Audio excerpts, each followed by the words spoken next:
রাসূল সাল্লাল্লাহু আলাইহি ওয়াসাল্লাম নয়, এটা তো আলী। তো তাকে জিজ্ঞেস করা হয়েছিল যে তুমি, আমরা তো মারার জন্য নবীজিকে খুঁজতেছি, আর তুমি মৃত্যুকে নিশ্চিত জেনে সেই চাদরের উপর নিরাপদে ঘুমিয়ে গেলে।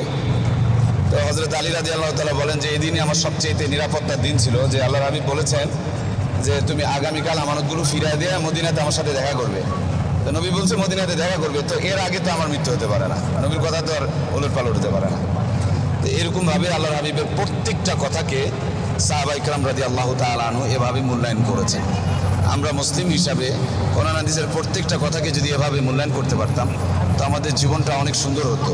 আমরা মসজিদে আলীর এই দর্শনীয় জিয়ারা থেকে এই শিক্ষাটা আমাদের জীবনে আল্লাহ তাআলা উপলব্ধি করার তৌফিক দান করুক, যে কোরআন সুন্নাহ বিশ্বাসের সাথেই এটার একটা সম্পর্ক।